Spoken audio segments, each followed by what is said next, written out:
Good morning बच्चों। आज की इस वीडियो में हम सोल्व करेंगे sample paper of social science,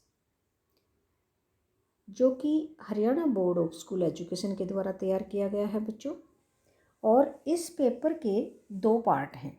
जो हरियाणा बोर्ड ने सोल्व किया है उसके दो पार्ट हैं। यहाँ पर जो हम सोल्व करा रहे हैं वो है सेकंड पार्ट, जिसके 40 क्वेश्चन जो कि MCQ हैं, वस्तुनिष्ठ प्रश्न है या ऑब्जेक्टिव टाइप क्वेश्चन है। बच्चों, जो फर्स्ट पार्ट है उसमें 12 प्रश्न आएंगे। कितने आएंगे? 12 प्रश्न आएंगे, यानी कि 12। और प्रत्येक बुक से 3-3 क्वेश्चन आएंगे। तो 12 क्वेश्चंस का जो पेपर है वो पार्ट 1 है और 40 क्वेश्चन का जो पेपर है वो है पार्ट 2। इसमें सभी objective type, fill in the blanks, true and false, multiple choice questions इस प्रकार से होंगे। तो बच्चों, ये जो डिज़ाइन दिया गया है हरियाणा बोर्ड के द्वारा, इसको थोड़ा सा समझ लें, क्योंकि किस प्रकार से आपके क्वेश्चन का स्टाइल आने वाला है वो आप इन दोनों पेपर की सहायता से हम आपको समझाएंगे। तो पहले हम सेकंड पेपर पार्ट करा रहे हैं। और जो सेकंड पार्ट है उसमें सभी MCQ हैं। तो पहला जो क्वेश्चन है वो आपके सामने आ रहा है बच्चों। हम देखेंगे पहला क्वेश्चन क्या है। सबसे पहले इन्होंने हिस्ट्री को लिया है, इतिहास को। तो इतिहास में जो पहला प्रश्न है वो 1 नंबर का है और वो किस प्रकार से है। इटली के गुप्त समाज यंग इटली की स्थापना की थी। देखो बच्चों, Young Italy, the secret society of Italy, secret society of Italy was set up by, secret society of Italy was set up by, या इटली के गुप्त समाज यंग इटली की स्थापना की थी। A option Garibaldi, B Cavour, C Mazzini और D Victor Emmanuel, Victor Emmanuel 2। तो बच्चों, यहाँ पर जो हमारा सही ऑप्शन है वो है सी मैथ्सनी, क्योंकि बच्चों जो जू शेपे मैथ्सनी था उसने 1831 में यंग इटली जो गुप्त समाज था उसकी स्थापना की थी। और उसका मुख्य उद्देश्य था कि जो संगठन बनाया था उन्होंने, उसमें सभी 40 वर्ष से कम आयु के युवा थे। तो यंग इटली, क्योंकि यंग इटली इसीलिए यंग इटली नाम पड़ा है क्योंकि जो युवक थे वो 40 वर्ष से नीचे की आयु के थे। और उसने स्थापना की थी, कब की थी? 1831 में। बच्चों, इस प्रकार से भी क्वेश्चन पूछा जा सकता है कि भी यंग इटली गुप्त समाज की स्थापना कब की थी? तो 1831 में। और किसने की थी? जू शेपे मैथ्सनी आ जाए या ओनली मैथ्सनी आ जाए। इंग्लिश में हम इसका वर्जन देखेंगे। Young Italy, the secret society of Italy was set up by Garibaldi, Cavour, Mazzini या विक्टर एमेनुअल 2। तो बच्चों, ये Mazzini, Giuseppe Mazzini, C option is right. Next question है बच्चों, आंखों पर पट्टी बंधी महिला के हाथ में पकड़ा तराजू किसका प्रतीक है? What does a blindfolded woman carrying a pair of weighing scales symbolise? Equality, liberty, justice, peace. देखो बच्चों, फिर दोबारा से हम इस क्वेश्चन को रिवाइज करते हैं। आंखों पर पट्टी बंधी महिला के हाथ में पकड़ा तराजू किसका प्रतीक है? देखो बच्चों, आंखों पर पट्टी बंधी है, हाथ में तराजू है, तो वो किस चीज़ का प्रतीक होता है? न्याय का प्रतीक होता है, क्योंकि न्याय पक्षपात नहीं करता है कभी भी। न्याय अपनी आंखें बंद करके न्याय करता है। तो ये देखिएगा, जो ये तराजू है ये दिखाया गया है न्याय का प्रतीक। ए ऑप्शन था समानता, बी स्वतंत्रता, सी न्याय और डी है शांति। तो सी ऑप्शन इज राइट। देखो बच्चों, यहाँ पर equality, liberty, justice and peace, C option is right, justice. Next है, पॉकेट के आकार की पुस्तकें जिन्हें फेरी वाले बेचते थे वो क्या कहलाती थी? देखो बच्चों, A option chapbooks, B सस्ती पुस्तकें, सी शब्दकोश, डी कैलेंडर। देखो, ए ऑप्शन चैप बुक्स। देखो pocket size books that are sold by travelling pedlars, उनको क्या कहते थे? Chapbooks, cheap books, dictionary या अलमाक। अलमाक। तो देखो बच्चों यहाँ पर सही ऑप्शन हमारा है कि पॉकेट के आकार की पुस्तकें जिन्हें फेरी वाले बेचते थे चैप बुक्स कहलाती थी। तो ए ऑप्शन हमारा सही है। नेक्स्ट क्वेश्चन है बच्चों फोर्थ, हिंद स्वराज पुस्तक का लेखक कौन था? हिंद स्वराज पुस्तक जो थी उसके who was the writer of the book Hind Swaraj? तो ये थे महात्मा गांधी। कौन थे? महात्मा गांधी। जो हिंद स्वराज जो पुस्तक थी उसके लेखक थे महात्मा गांधी। तो ये क्लियर हो गया बच्चों। नेक्स्ट है कागज की खोज डैश में हुई? Paper was invented in dash dash country. तो बच्चों यहाँ पर आ जाएगा चाइना, कि जो चाइना है, चीन है, चीन में ही पेपर की, प्रिंटिंग प्रेस की सबकी खोज हुई थी।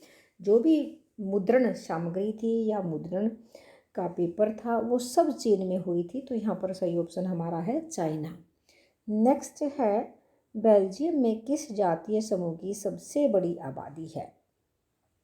देखो बच्चों, which of the following ethnic group in Belgium has the largest population?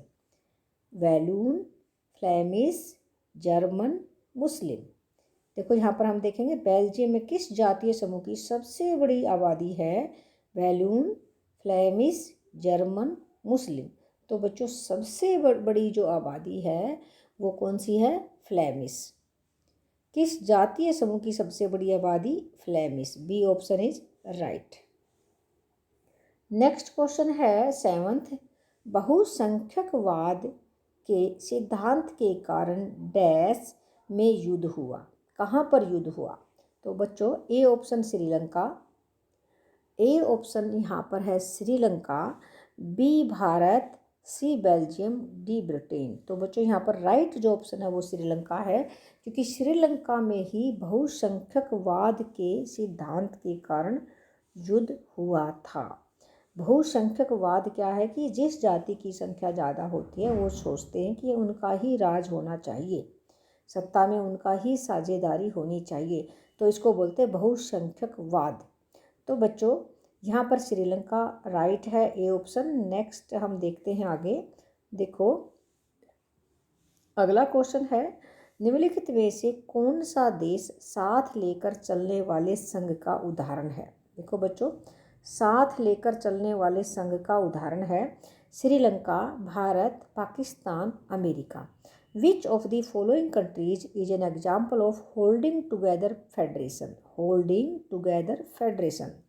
तो देखिएगा इसमें क्या ऑप्शन आएगा? Sri Lanka, India, Pakistan, USA. बच्चों भारत जो ऑप्शन है, इंडिया जो ऑप्शन है वो बिल्कुल सही है, क्योंकि देखो प्रधानमंत्री श्री नरेंद्र मोदी ने नारा भी दिया है सबका साथ सबका विकास, यानी कि वो सबको साथ लेकर चलते हैं, सभी जातियों का उत्थान करना चाहते हैं भारत में, किसी को भी पीछे नहीं छोड़ते हैं। तो देखो सब साथ लेकर चलने वाले संघ का जो उदाहरण है वो है भारत, इंडिया। तो B option is right. Next question है, राज्य पुनर्गठन आयोग रिपोर्ट को कब लागू किया गया? देखो बच्चों राज्य पुनर्गठन आयोग रिपोर्ट को कब लागू किया गया? तो हमारा ए ऑप्शन है 1 नवंबर 1951, 1 नवंबर 1951, बी ऑप्शन 1 नवंबर 1956, सी 1 नवंबर 1957, डी 1 नवंबर 1966। तो बच्चों राइट जो ऑप्शन है वो है बी।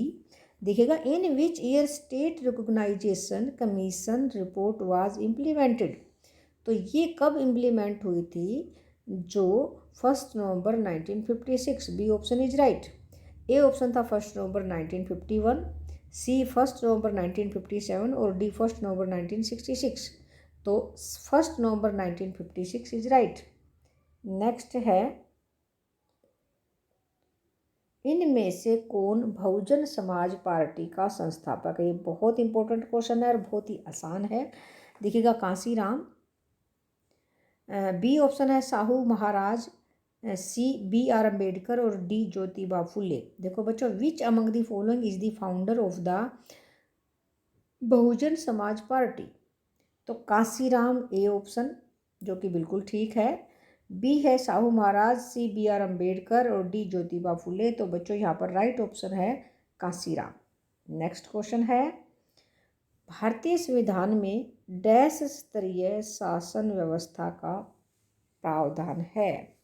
डैश यानी कि फिल इन द ब्लैंक्स हमने यहाँ पर करना है, ब्लैंक्स को फिल करना है। भारतीय संविधान ने डैश स्तरीय शासन व्यवस्था का प्रावधान किया है। देखो बच्चों, 2, 3, 4, 5। भारत का जो संविधान है उसमें कितने स्तरीय शासन व्यवस्था का प्रावधान किया गया है बच्चों? तो ये जो प्रावधान जो किया गया है, देखो वैसे पहले तो था जैसे 3 स्तरीय है, 3 स्तरीय राइट है, क्योंकि एक तो स्थानीय स्तर है और एक राज्य स्तर पे शासन व्यवस्था होती है और एक होती है केंद्रीय सरकार, केंद्र सरकार और राज्य सरकार, और तीसरा जो पंचायती राज को जो आया है वो है स्थानीय सरकार। तो 3 स्तरीय है यहाँ पर। नेक्स्ट क्वेश्चन है, देखो Indian constitution provide for a dash tyre of government? कितने जो कॉन्स्टिट्यूशन ने कितने उसका दिया है? तो 3 का इसमें दिया है। नेक्स्ट है क्वेश्चन, विश्व के अधिकांश देशों में कौन सी शासन प्रणाली पाई जाती है? बच्चों, ज़्यादातर देशों में कौन सी शासन प्रणाली पाई जाती है? लोकतंत्र, राजतंत्र, अल्पतंत्र, तानाशाही। तो बच्चों राइट ऑप्शन इज ए, लोकतंत्र पाई जाती है। नेक्स्ट है, which type of government exist in the world? Democracy, monarchy, oligarchy and dictatorship. तो बच्चों यहाँ पर आएगा डेमोक्रेसी। नेक्स्ट है, हरियाणा का प्रांतीय दल कौन सा है? देखो बच्चों, हरियाणा का जो प्रांतीय दल कौन सा है? तो what is the regional party of Haryana? तो प्रांतीय जो दल है वो है इनेलो, इसको हम बोलेंगे इंडियन नेशनल लोक दल, इंडियन नेशनल लोक दल, इंडियन नेशनल लोक दल। तो इंडियन नेशनल लोकदल यानी कि इनेलो है इसकी रीजनल पार्टी।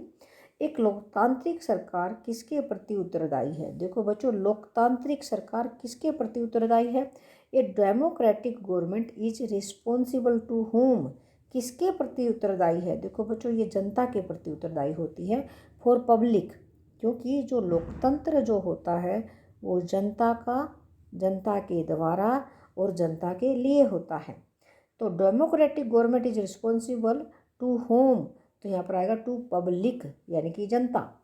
नेक्स्ट क्वेश्चन है, बेल्जियम की राजधानी कहाँ पर है? बच्चों, where is the capital of Belgium? Belgium की राजधानी ब्रुसेल्स है, ब्रुसेल्स है बच्चों।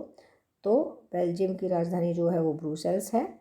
नेक्स्ट है, वर्तमान में भारत में राष्ट्रीय राजनीतिक दलों की संख्या कितनी है? तो ये 7 है। राष्ट्रीय राजनीतिक दलों की संख्या 7 है बच्चों। यहाँ पर how many national parties are there in India at present? तो 7 है। नेक्स्ट क्वेश्चन है, 17th क्वेश्चन हमारे सामने आ रहा है, कई ग्राम पंचायतों को मिलाकर डैश का गठन होता है? A few gram panchayat are grouped together to form what is usually called dash? उसको बोलेंगे ग्राम सभा। क्या बोलेंगे? ग्राम सभा।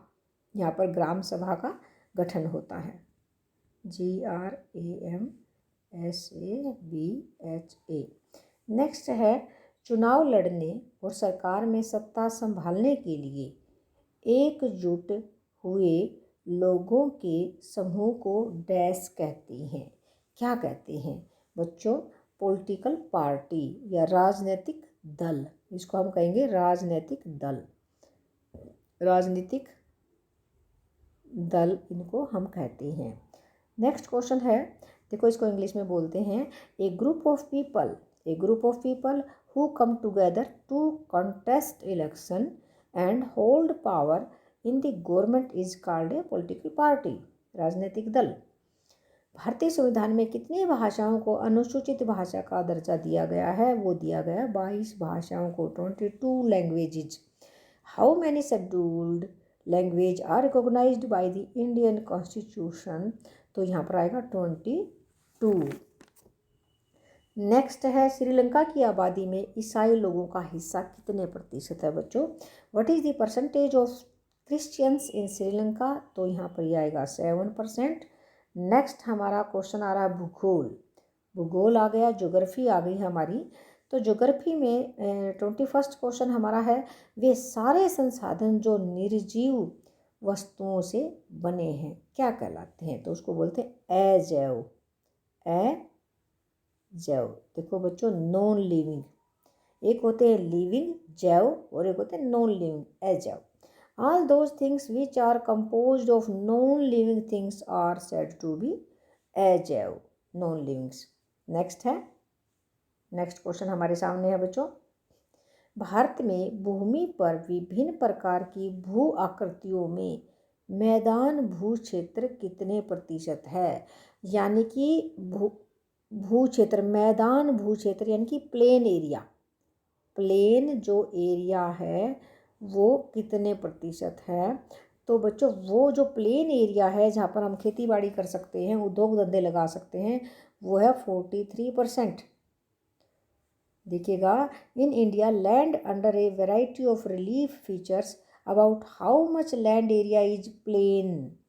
कितना प्लेन है? तो 43% एरिया प्लेन है जहाँ पर आप एग्रीकल्चर कर सकते हो, खेती बाड़ी कर सकते हो, उद्योग धंधे लगा सकते हो। नेक्स्ट है, रेगर मिट्टी का दूसरा नाम क्या है? लेटराइट मिट्टी, काली मिट्टी, जलोढ़ मिट्टी, लवणीय मिट्टी। बच्चों जो रेगर है यहाँ पर, इसको रेगढ़ बोलते हैं हरियाणा में। तो रेगर या रेगढ़ मिट्टी काली मिट्टी का ही दूसरा नाम है। बी ऑप्शन हमारा राइट है। देखो, what is the second name of regur soil known? Black soil. B option is right. Laterite soil, alluvial soil, saline soil ये नहीं है, तो B option is right, black soil.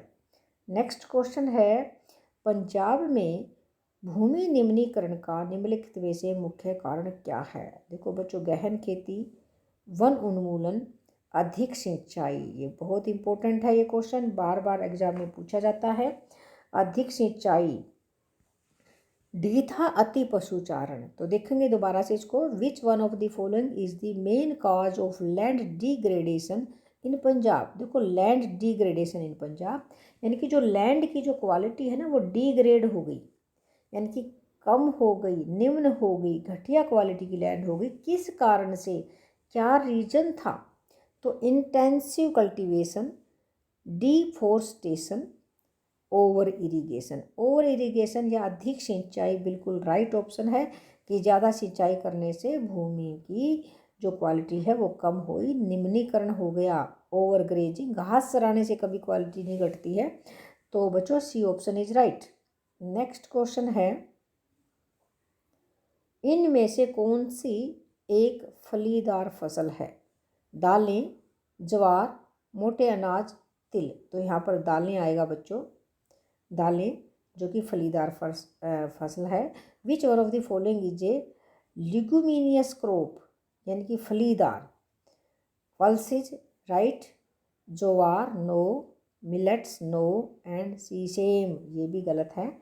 Next question है, 2010 से 2013 में प्राकृतिक रबड़ के उत्पादन में भारत का कौन सा स्थान है?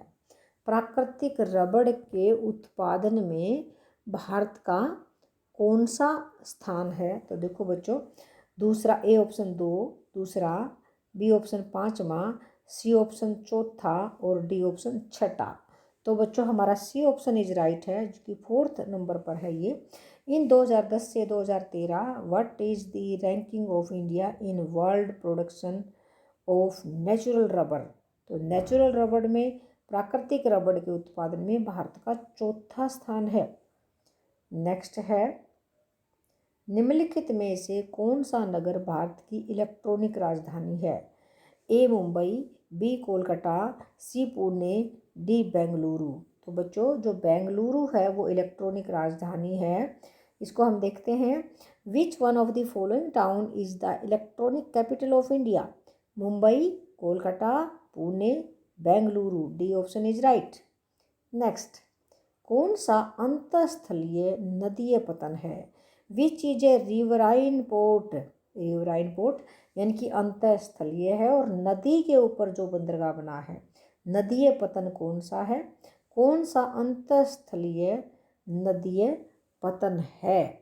तो देखो बच्चों, A option Kandla, B Mumbai, C Kolkata और डी कोचीन। बच्चों यहाँ पर सी ऑप्शन इज राइट, क्योंकि सी जो ऑप्शन है वो नदीय पतन है और अंतःस्थलीय है। देखो, which is a riverine port? Kandla, Mumbai, Kolkata. Kolkata is right, Cochin ये नहीं है। तो नेक्स्ट क्वेश्चन हमारे सामने आ रहा है बच्चों 29वां। वो क्या है? निम्नलिखित में से परिवहन का कौन सा साधन वाहन अंतरण हानियों और देरी को घटाता? देखो, वाहन अंतर हानियों और देरी को घटाता है। दोबारा से हम देखेंगे। Which mode of transportation reduces transhipment losses and delays?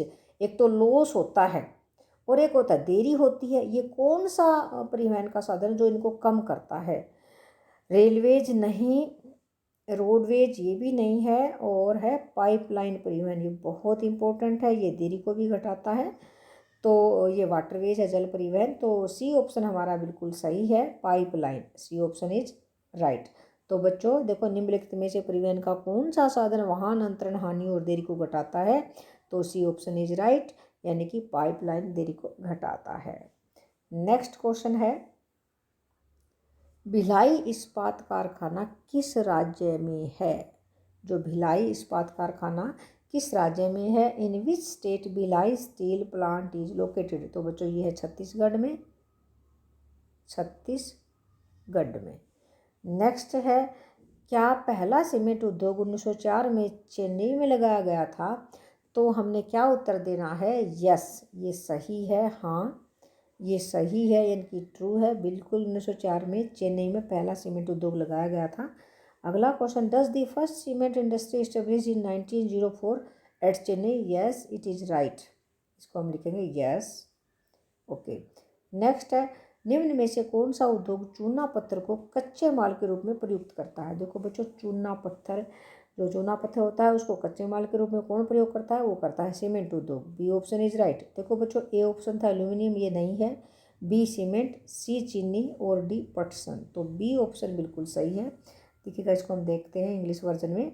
Which of the following industries uses limestone? Limestone यानी कि चूना as a raw material. Aluminium, cement, sugar, jute. यहाँ पर सीमेंट ऑप्शन इज राइट बच्चों, क्योंकि सीमेंट में जो कच्चा माल पड़ता है वो चूना होता है, इसको प्रयोग किया जाता है। आगे, तूतीकोरण पतन निम्न में से कहाँ पर है? तमिलनाडु में, असम में, उड़ीसा में या फिर महाराष्ट्र में? तो बच्चों, जो तूतीकोरण पतन है, बंदरगाह है, ये तमिलनाडु में है। ए ऑप्शन बिल्कुल सही है।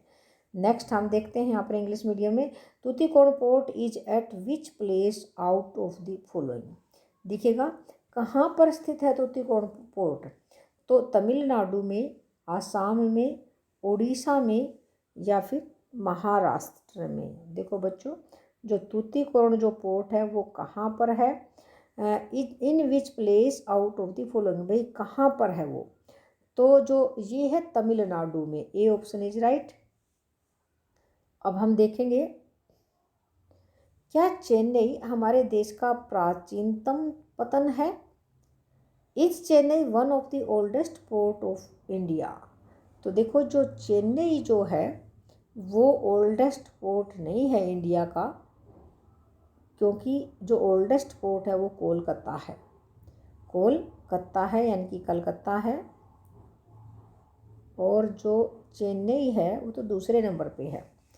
Is Chennai one of the oldest port of India? तो हम कहेंगे नो, ये फॉल्स है, क्योंकि कलकत्ता जो है वो ओल्डेस्ट पोर्ट ऑफ इंडिया है, कलकत्ता। अगला है, दो देशों के मध्य व्यापार क्या कहलाता है? बच्चों, दो या दो से ज़्यादा देशों के बीच में जो व्यापार होता है वो उसको बोलते हैं अंतर्राष्ट्रीय व्यापार। इंटरनेशनल ट्रेड, जैसे what we call a trade between two countries, दो देशों के बीच में व्यापार को क्या कहेंगे? इंटरनेशनल।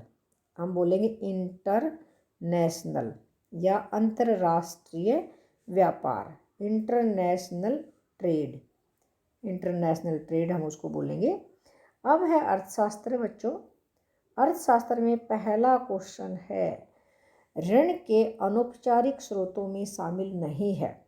देखो, औपचारिक होते हैं फॉर्मल, जिसमें गारंटी होती है, रेट तय होता है और कई चीज़ें तय हो जाती हैं, जैसे बैंक हमें उधार देते हैं तो वो किस प्रकार से, वो औपचारिक स्रोत हैं, वहाँ पर फॉर्मलिटी करनी पड़ती है, वहाँ पर कागज़ वगैरह ओके होने चाहिए तब हमें लोन मिलता है। लेकिन ऋण के अनौपचारिक स्रोतों में शामिल नहीं है। अनौपचारिक स्रोत यहाँ जो होंगे, बाकी जो बच गए वो औपचारिक होंगे। देखो, व्यापारी जो है वो अनौपचारिक है, साहूकार भी अनौपचारिक है और मित्र और संबंधी भी अनौपचारिक है। और यानी कि जो औपचारिक है, जो फॉर्मल है, वो क्या है? सहकारी समितियाँ हैं। तो डी ऑप्शन हमारा बिल्कुल सही है। नेक्स्ट क्वेश्चन है बच्चों, यहाँ पर नेक्स्ट क्वेश्चन आता है, देखो यहाँ पर, विच one of the following is not included in the informal source of credit. तो इनफॉर्मल सोर्स ऑफ क्रेडिट में कौन नहीं है? कोऑपरेटिव सोसाइटीज़, ये डी ऑप्शन सही है। Relative friend, money lender, traders, ये तो इनफॉर्मल हैं, हमें चाहिए फॉर्मल। यानी कि देखो, विच one of the following is not included in the informal source of credit. Informal source of credit जो नहीं है, यानी कि जो फॉर्मल है वो ढूंढना है, इनफॉर्मल नहीं है इसका मतलब फॉर्मल है। ये रहा कोऑपरेटिव सोसाइटीज, तो डी ऑप्शन इज राइट।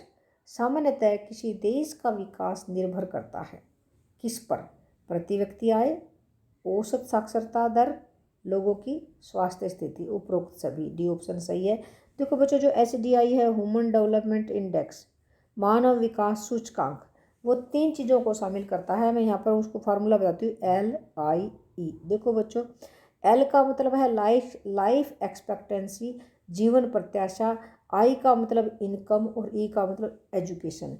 भाई, इनकम भी होनी चाहिए, प्रति व्यक्ति आय होनी चाहिए और एजुकेशन भी होनी चाहिए और जीवन भी, यानी कि ये स्वास्थ्य सेवाओं की तरफ हमारा ध्यान करता है। तो ये तीनों चीज़ें यहाँ पर डी ऑप्शन में उपरोक्त सभी। नेक्स्ट क्वेश्चन है बच्चों, हमारे सामने है, भारत की केंद्रीय सरकार की ओर से सिक्के कौन जारी करता है? तो देखो, वित्त मंत्रालय। कौन जारी करता है? वित्त मंत्रालय सिक्के जारी करता है। देखो, 1 रुपये का नोट और सभी सिक्के वित्त मंत्रालय जारी करता है और 1 रुपये के नोट पर वित्त सचिव के हस्ताक्षर होते हैं। और 1 रुपये से ज़्यादा के जितने भी नोट हैं, चाहे वो 2 रुपये का नोट हो, चाहे वो 5 रुपये का, चाहे वो 10 रुपये का, और चाहे वो 2000 रुपये का नोट हो, सभी कौन जारी करता है? 1 रुपये से ज़्यादा के नोट को केंद्रीय बैंक RBI वो जारी करता है और RBI के गवर्नर के वहाँ पर हस्ताक्षर होते हैं नोटों के ऊपर। लेकिन यहाँ है, सिक्के कौन जारी करता है? वित्त मंत्रालय जारी करता है।